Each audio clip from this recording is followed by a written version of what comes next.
Hello. What I'd like to do today, my talk is called Lessons Learned from 40 Years of Cover-Up. And what I want to do is talk about sort of general remarks, I guess, on the state of the case as I see it, with some specific emphasis on some of the things that we learned over the last 10 years with the declassifications as a result of the Assassination Records Review Board, because I think it's quite stunning what was learned. Some people may know I'm actually a relative newcomer to the scene, although I think in another decade or two I'm going to have to stop calling myself that. But I learned a great deal that's very troubling over the last several years, and I haven't lost my outrage yet. The first JFK conference that I attended was in 1998, and it was a pretty good-sized affair, and it really galvanized an interest in me that had been growing fast. And it was around that same time that the ARB medical releases came out. And I bought a set, and I was basically shocked by what I read. And then I just sat back and waited for this to show up on the front page of the New York Times. And I stopped waiting after a while, a little sadder but wiser. And so I'm a computer professional by trade, so I took my scanner and computer skills and started making those documents available on a CD-ROM. And that's what got me into what I've been doing since then, which is taking as much as the released record as I can find and making it available on the internet and also on CDs. So I want to start spending a few minutes talking about those medical documents and some of the things that Gary didn't get to because there's so much in there. And then talk about some of the other documentary evidence that came out on other topics in the 1990s. I think we learned a great deal and are still learning a great deal, pretty much everything except who killed John F. Kennedy. And that's because, as we learned time and again, the investigations did their best to avoid answering that question. Sometimes you'll hear people say that eventually the government, will open up and tell the truth on what happened, and I think that's a fundamental misunderstanding of what's going on and how things work. I don't think the government knows who killed John Kennedy. Nobody on the Warren Commission did. There was a lot of whistling in the dark. It's amazing when you read things. I have yet to see a single person in official capacity even speculate on paper that maybe CE 399, the magic bullet, was planted, even though it seems an obvious possibility, at least, to everyone who looks at the thing. So if the president was murdered by multiple gunmen, then his body would more than likely show evidence of more than one direction of shooting. And so if honorable men for the good of their country, perhaps, needed the solution to that crime to be a lone gunman, then what has to happen? The medical evidence must be suppressed and lied about, and in some cases destroyed and perhaps even altered. And so lo and behold, this is what we find. Now, Gary just covered a great deal of that. We learned in the 1990s that the HSCA wrote a complete falsehood in their report about the corroboration of the location of the head wound by the people they interviewed. And it's quite unusual, actually, for them to actually put a complete falsehood as opposed to figuring out clever ways to mislead people, and it's a sign of desperation in some sense. So as Gary showed, that suppressed witness statements proved that they, in fact, didn't receive that information at all and misrepresented it. The autopsy photographs, as you saw, now are in direct contradiction to virtually all the autopsy witnesses and witnesses at Bethesda, which is a puzzle, although Gary again showed the lack of authentication of the camera that also came out as part of the review board's work. There's also Sandra K. Spencer, who was interviewed by the review board for the first time. She developed autopsy photographs and told the review board that the photos and evidence are not the ones that she developed. Now, I think this one is a little more complex. I actually believe that this is a second set of photographs that was possibly taken by Chief Knudsen even after the reconstruction of the body for reasons which are unclear, although it certainly shows that pictures can be made to disappear. And as Gary also covered, the brain photos which are used to support the official theory of the shooting also have problems. They're circumstantial evidence of an amazing event if it occurred, which is that two brains were subjected to two separate brain exams by personnel which included Dr. Humes and Dr. Boswell on both occasions, which would be quite an amazing thing. And John Stringer, the person who is alleged to have taken the photographs that are in the archives, disavowed them in 4 very specific ways before the review board. We learned a little bit more from the review board releases about Dr. Berkeley, who was the president's personal physician, the only doctor present at both Parkland and Bethesda, who could have shed light on the discrepancies between the reporting that was supposedly emanating from those two places. He's the person who signed the president's death certificate, which was itself suppressed, presumably because it showed that the back wound entered at the third thoracic vertebrae, which is out of single bullet range. Berkeley is the man the Warren Commission apparently never heard of, because you'll search the 26 volumes for him in vain. What we learned from the House Select Committee files when they became public was that Berkeley had his lawyer contact the committee in its early days, in March of 1977, with the news that he had knowledge that, quote, others besides Oswald must have participated. Luckily for the ongoing cover-up, House Select Committee Chief Counsel Sprague was ousted within days of receiving this letter, and was replaced by Robert Blakey, and then things were back to normal. Berkeley was never called to testify before the House Medical Panel, that most uncurious of bodies. And for those who haven't heard, there's an interesting oral history of Berkeley in the JFK Library and also reproduced by the Review Board from October of '67, in which the questioner asks, do you agree with the Warren report on the number of bullets that entered President Kennedy's body? And Berkeley's reply is, I would not care to be quoted on that. To which the questioner's follow-up reply is, I see. So what I've talked about doesn't begin to scratch the surface. Gary covered a great deal. The medical evidence is extensive and deep and contradictory. So if we learned so much about it, I guess, then did we finally learn how many shots were fired and from what direction? And I think the answer, unfortunately, is no. The medical evidence is an unholy mess. I could come up with a theory of what really happened in the shooting, but I don't think I could probably get 5 out of 10 people in this room to say, yes, that's absolutely true. This is the legacy of so much cover-up and misinformation, and I believe also in some instances, evidence alteration and perjury. The truth is buried under lies. To illustrate this point, I want to challenge the notion, which is shared by both lone nutters and by many conspiracy-oriented medical experts, that the Kennedy autopsy was bungled, that it was what Harold Weisberg termed unworthy even of a Bowery bum. Now, I certainly couldn't agree more that the reporting that came out of the autopsy is grossly inadequate, but I think what happened at the autopsy remains more mysterious than it's sometimes given credit for. Take, for instance, the idea that the autopsy doctors didn't know until Saturday morning that there was a wound in the anterior neck when they called Dallas belatedly and got that news. And that's when the light bulbs went on and they supposedly said, oh, that's where the bullet that came in the back, or the back of the neck, or wherever it was, went out the throat. The story about the Saturday calls to Dallas is received wisdom at this point, and it's repeated on both sides of the debate. And I just don't think it's true.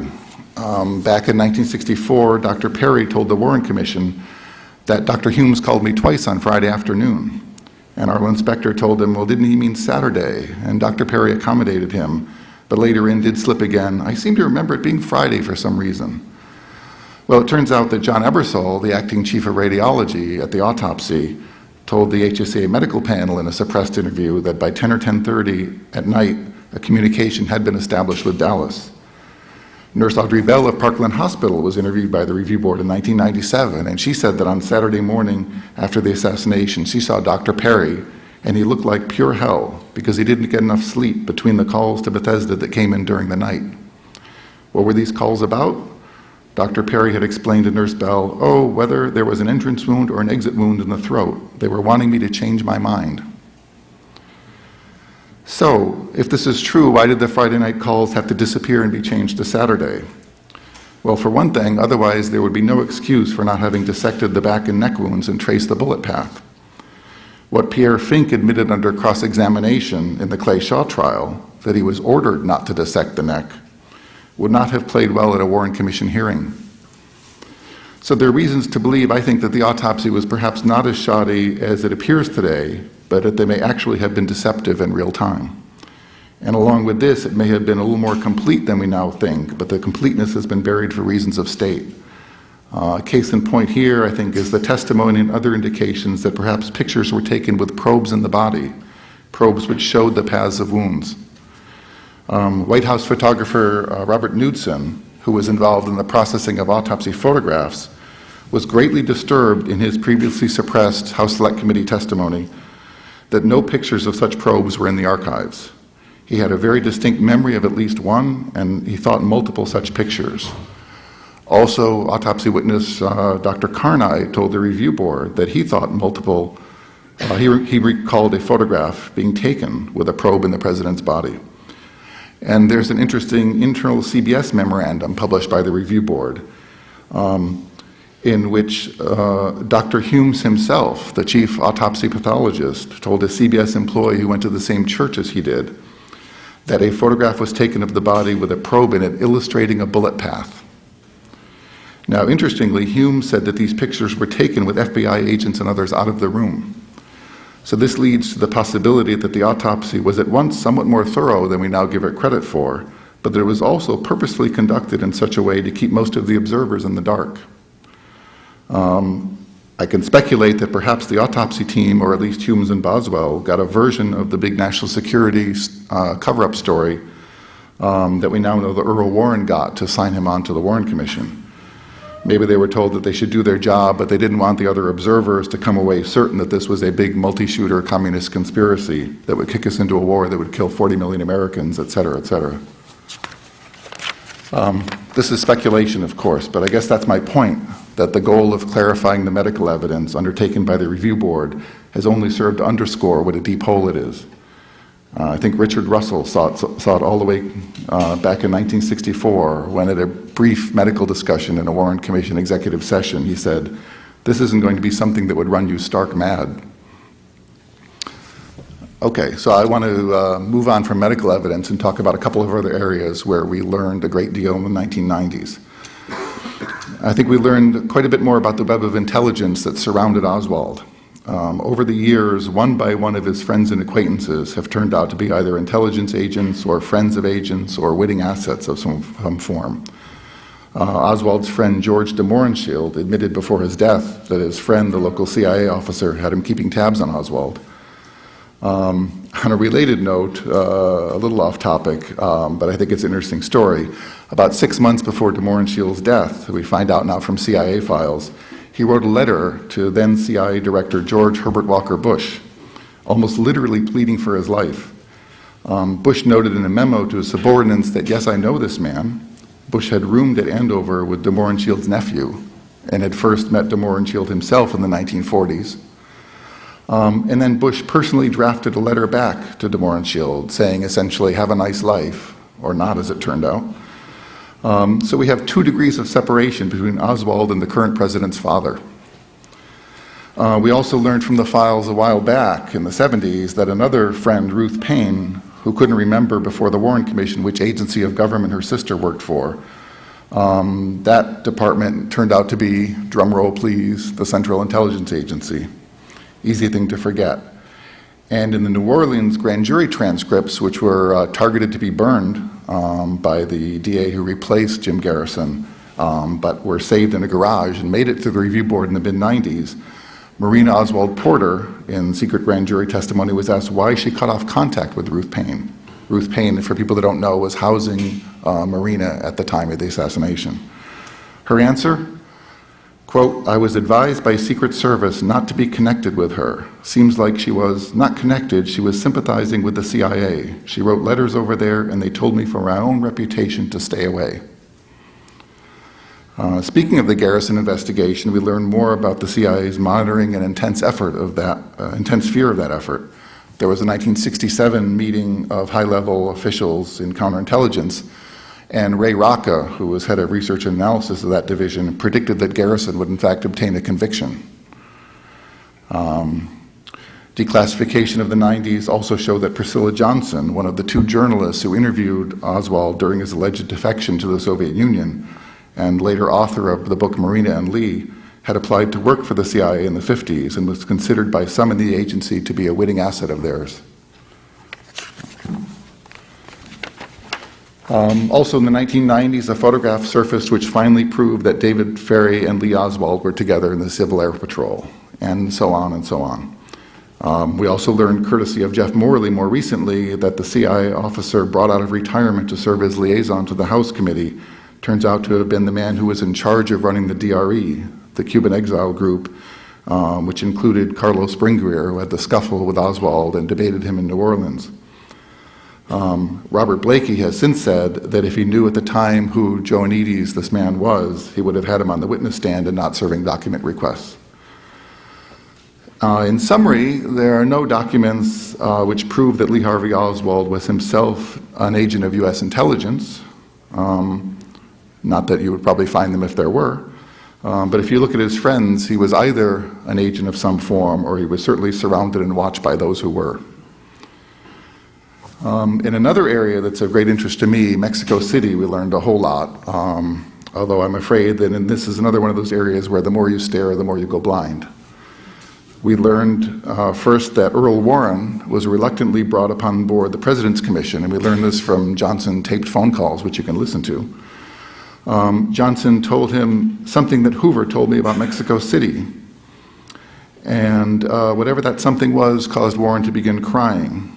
And that first week, Johnson was banding about with other people the figure of 40 million Americans dead in a nuclear exchange with the Soviets.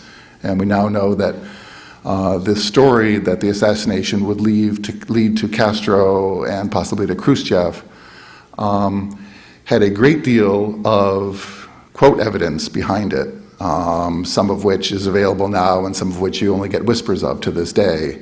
The evidence is ultimately false, certainly in my view, but it was nonetheless used in order to put the people onto the cover-up who normally might not have participated. We learned that, for instance, despite denials by the CIA and FBI that a tape recording of someone phoning the Soviet embassy in Mexico City and calling himself Lee Oswald was listened to by FBI agents in Dallas while Oswald was still alive, and those agents reported that the voice on the tapes did not match the living Lee Harvey Oswald. We learned that FBI Director J. Edgar Hoover informed the new President Johnson of all this on the morning after the assassination, and that the tape of this phone call has itself been erased. We learned that the CIA translators, as well as David Phillips, remembered a third call, a lengthy call, with Oswald speaking in English and asking the Soviets for money. This is a tape call which appears nowhere in the transcript record we have now. Such a call, if it existed, has disappeared from the record, but perhaps it would have been what scared the federal government into a national security cover-up, not the more innocuous visa-related calls which are now on the record.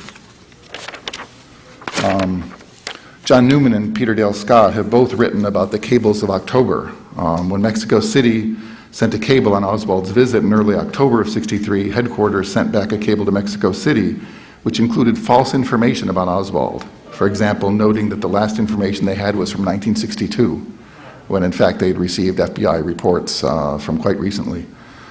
At the same time, the very same officer sent a cable to other agencies of the government, including the FBI and state, passing along an incorrect description of Oswald. And when CIA officer Jane Roman, one of the people involved in putting together both these cables, was confronted in 1995 in an interview by Jeff Morley and John Newman, she admitted that, "I'm signing off on something I know isn't true," and said that this indicated information held very tightly on a need-to-know basis. And this is prior to the assassination, of course. We learned that the CIA, besides its telephone tapping and photo surveillance operations, had at least 2 human informants in the Cuban embassy, that they bugged it with microphones, picked its trash, followed embassy-related people around in vans, monitored all flights to and from Havana, and obtained the passenger list from those flights, and on and on. If anybody plotted to murder President Kennedy inside the Cuban embassy, the CIA would have been the first to know. Now, the House Select Committee did a much better job pursuing Mexico City than it did the medical evidence, in my opinion. There are certainly a few pretty searing letters from the head of the committee to CIA head Stansfield Turner, although in the end, the committee buried most of what it learned. It also chased the Castro did it boogeyman that the CIA trotted out for it, just as it had the Church Committee earlier. Now, I could go on with tidbits of things we've learned, but the problem is that it's really hard to fit them together into a coherent whole. When CIA employees interviewed by the House Select Committee weren't busy being able not to remember anything, what they said usually conflicted with the written record.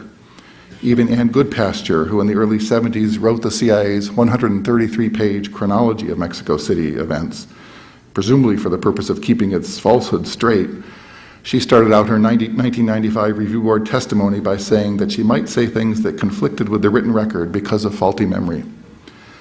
When Ray Rocca, who was the head of research and analysis and counterintelligence, was shown the cable traffic by the House Select Committee in his interview, he had a great deal of trouble answering questions and finally threw up his hands and asked, "Where are the earlier cables?" Win Scott, the famed Mexico City CIA chief of station, wrote in his memoirs the following, which was quoted by Chairman Louis Stokes of the House Select Committee in a strongly worded letter to Stansfield Turner. And Scott wrote, quote, "Persons watching these embassies photographed Oswald as he entered and left each one and clocked the time he spent on each visit." As many people know, the agency has never adequately explained why it could never produce a photo of Oswald, nor has it offered a believable story about the tapes. So, from all that's now available, can we piece together the story? I think the attempt is important because it's my belief that what happened in Mexico City, if known, has great explanatory power for the rest of the assassination story. But this is precisely why it's been subjected to the same level of obfuscation as the medical evidence. Smarter people than I have studied Mexico City in detail, and so far I think we still have more questions than answers. Peter Dale Scott's Deep Politics 2, I think, asks most of the good questions, and the new releases since that book have added a lot more questions, but precious little in the way of hard answers. The central issues, as I see them, are: one, was Lee Harvey Oswald impersonated in Mexico City, either telephonically or in person or both? And related to this, who was the mystery man in the photos that were sent up?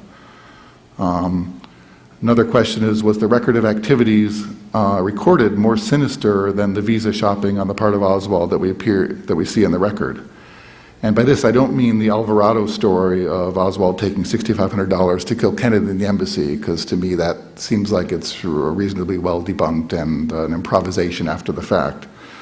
There are more subtle mysteries about the question of whether Oswald or someone pretending to be him threatened the life of Kennedy in the Cuban embassy. And certainly there's the question of whether there's a missing tape transcript more sinister than the ones we have transcripts of now in the record. And lastly, I think an important question is whether the Oswald activities, whatever they were part of a legitimate intelligence operation, part of an assassination frame-up plan, or both. The only answer I feel I can confidently make to those questions is that Oswald was impersonated telephonically at least. Beyond that, the questions beget more questions, and just as in the medical evidence, you find that the witness accounts vary widely from what's in the written record. I'm going to skip a little bit for reasons of time. Foreign policy, interestingly enough, is an area where we learn some amazing things from declassifications of supposed JFK assassination records. We learned that the prime organizers of the Bay of Pigs invasion thought that the date had been blown and told their superiors, but nobody apparently told Kennedy, and the event went ahead as planned. We also got confirmation of spring 1963 Vietnam withdrawal plans in the form of a May Secretary of Defense conference on Vietnam, which included a printed timetable for withdrawal and an admonition from McNamara that this was not fast enough. The biggest surprise probably was the Operation Northwoods papers, the Joint Chiefs plan to simulate or create actual terrorist attacks on the U.S., which could be blamed on Castro and which could then be responded to by an invasion of Cuba. An interesting story I think is relevant comes from Red Fay, who was a friend of Kennedy's, appointed to be Undersecretary of the Navy, who wrote a book called The Pleasure of His Company. Fay describes being on a yacht with Kennedy after John Kennedy had read 7 Days in May. And JFK described the conditions under which the U.S. military might overthrow an American president. He said it would have to be a young president. Kennedy was elected at age 43, and he would have to have a Bay of Pigs type failure. This would make the military nervous and engage in a little criticizing behind his back. And then if there was a second Bay of Pigs, they might get really antsy and stand ready to do their patriotic duty to protect the nation. And then if there was a third such event, they would act. Kennedy concluded this unusual musing in front of his stunned audience by saying, "But it won't happen on my watch." Well, if you look at the history, Kennedy had the Bay of Pigs, of course. Later, there was the Cuban Missile Crisis with the Joint Chiefs, not to mention Dean Acheson, Richard Russell, and other people thumping on the table to invade Cuba. For the third failure, take your pick. The opening of a second track channel of negotiations with Castro, which was done behind the back of the rest of the government, but certainly not unknown to them, or the Vietnam withdrawal plans we now see that were on the books in the spring of '63. I think the possibility of 13 more years of Kennedy's in the White House would not have been attractive to some very powerful people. So speaking of who killed John Kennedy, if anybody was hoping that the archives would open and finally they would have to tell us what happened, I'm sorry to report that you need to move to another country or another planet or something. There may be a star chamber vault somewhere that keeps the real history. My feeling is it's almost worse than that there isn't anybody around to tell you what happened. The government, by that, if you mean the people on the TV and all who we see running the show, doesn't know who killed John Kennedy, and some of them would probably be very curious to find out. I've noticed that in some recent conference that there's a distinct trend away from talking about who killed President Kennedy, and there's good reasons for that. It's can be irresponsible to speculate too wildly. The debate also, though, I think tends to be mired in forensics.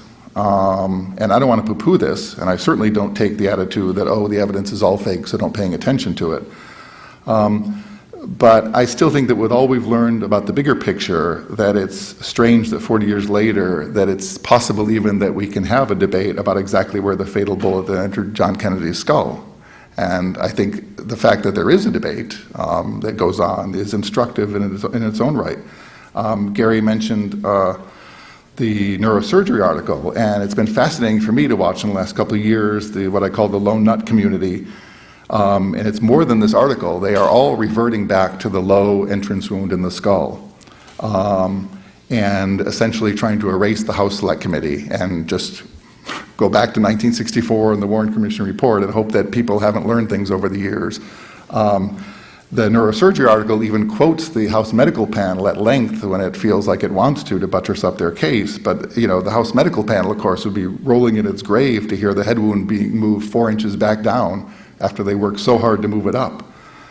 I'm not a doctor and I don't play one at conferences, but I will say that the most revealing aspect of the entire matter is that the location of the bullet that entered John Kennedy's skull and killed him is not known with absolute certainty down to the centimeter. I don't believe that the record on the medical evidence or in Mexico City or any of the other tangled matters is a mess because of sloppiness on the part of the autopsy doctors or FBI agents or Warren Commission staffers. And it's not assassination buffs who are moving this wound 4 inches around.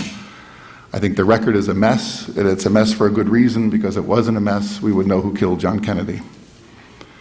I think the answer to that question is not provable by the record itself, which can only serve to prove that the government worked assiduously and intensely to avoid finding out. But I think it can rule out certain suspects. I don't believe, for instance, that it's any longer credible to say that Carlos Marcello got a stone in his shoe and he thought to himself, hey, there's this CIA false defector named Oswald back from the Soviet Union in my city, so why don't I send him to Mexico City to be caught speaking on tapped telephone lines, and maybe then I can set him up to take the fall for killing Kennedy. Oh, and I must remember to figure out a way to get the FBI to take Oswald off the watch list before he goes down there. And besides the mob, Fidel Castro is, of course, the favorite fallback.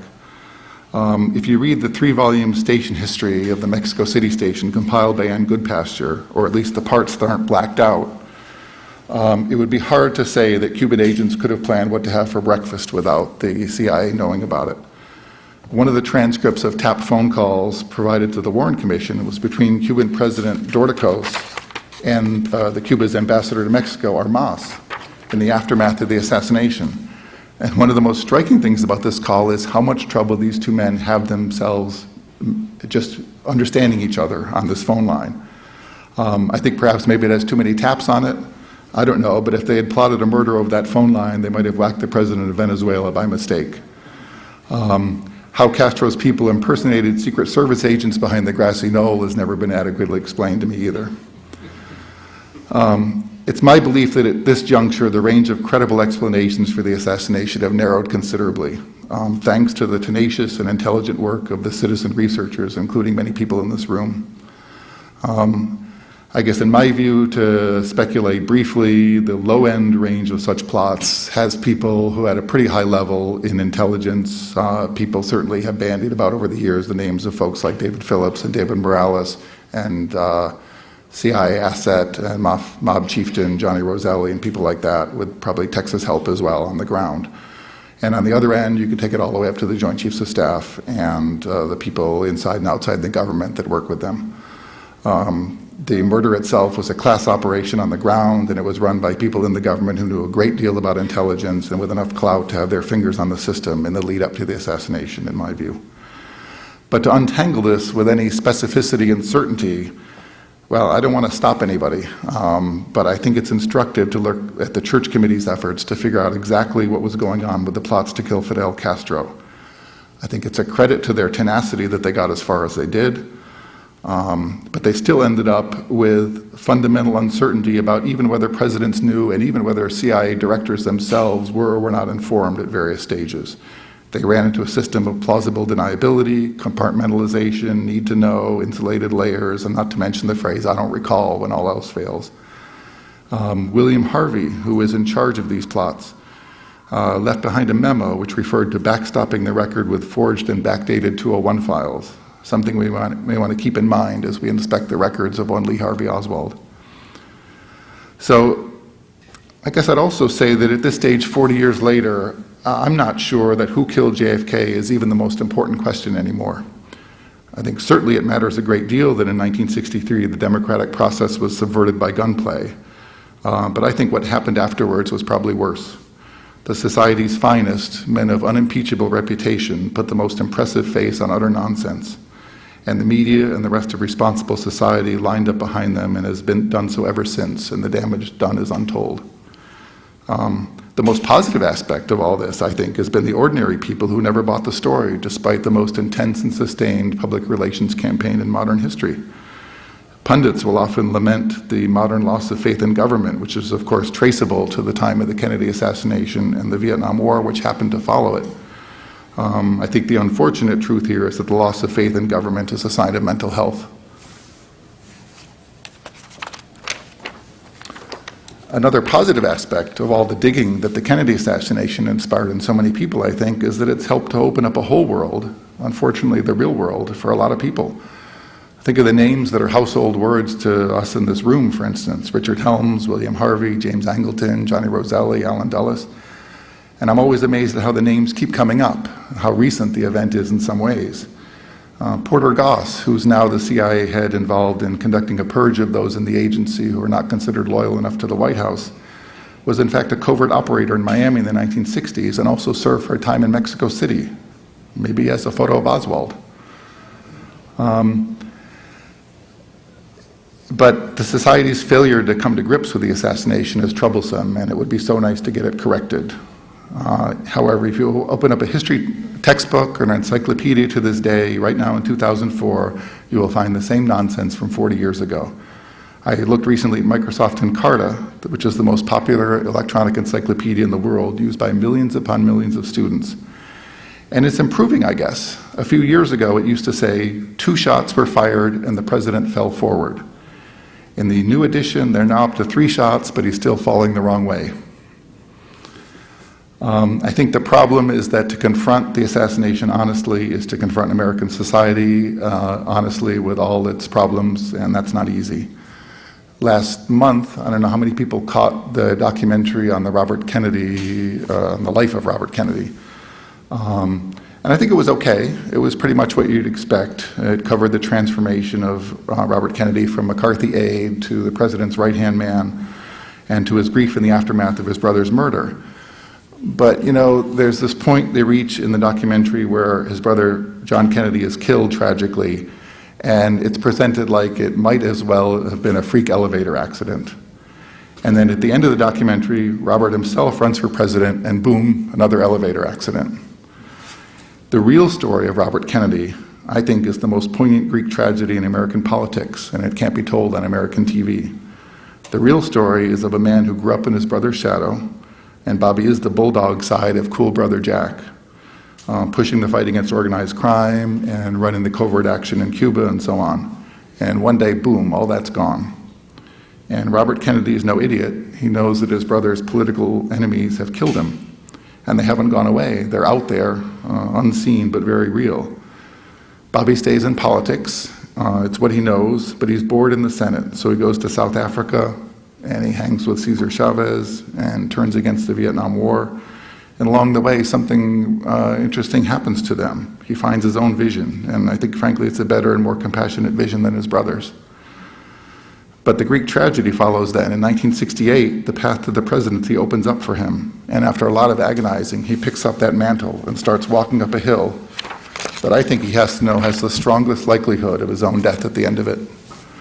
There are guns waiting at the top of the hill, but he takes the road anyway. There's a book, 85 Days, by Jules Whitcover, which tells the story of the campaign. And when RFK was on the campaign trail in April of 1968, 1 week after the murder of Martin Luther King, and the word comes into campaign aide Fred Dutton that a rifleman's been seen on a roof. So Dutton enters Kennedy's hotel room and just goes over and quietly closes the window curtains. And Bobby Kennedy just turns to him and says, "Don't close them. If they're going to shoot, they'll shoot." Now, there are a lot of stories that Robert Kennedy intended to reopen the investigation into his brother's murder upon achieving the presidency, despite his studious avoidance of comment on the matter. And if this is true, to me it shows the folly of the idea of denying the truth now in order to achieve power and tell the truth later. I'd like to finish in a few minutes by talking about what the goal is for us here in 2004. One goal for many people here, obviously, is to learn as much as we can about the truth of the Kennedy assassination. Now, I've in this talk expressed some pessimism about reaching a full understanding of that event that most of the people in this room could agree on, let alone the people outside who may simply refuse to believe what they don't want to believe. But I'm more than happy to be proved wrong, and there's amazing work still going on. I know that John Hunt, for instance, has been finding some incredible stuff related to medical and ballistics evidence in the National Archives. I think that I hope there are budding authors that are studying the HSCA files, because we've had a lot of postmortem books on the Warren Commission and only one on the HSCA, and I think there's incredible stories to tell there. The CIA segregated collection has volumes of information on Cuban exiles and other aspects of the larger story, which deserve to be told. And people know things like Jeff Morley's dragging out the story of CIA obstruction of the House Committee.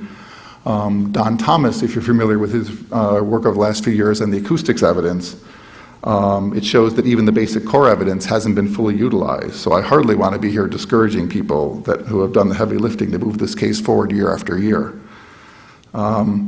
For myself personally, the goal has started to change to be less about figuring out who killed John Kennedy and more about communicating what we've already learned about the societal dysfunction and truth-telling which surrounds the whole affair. In this respect, the JFK case is hardly unique, of course, but I think it has great value because so much digging has been done and so much is known. The record on this case is a window onto a world that we seldom get such good glimpses of.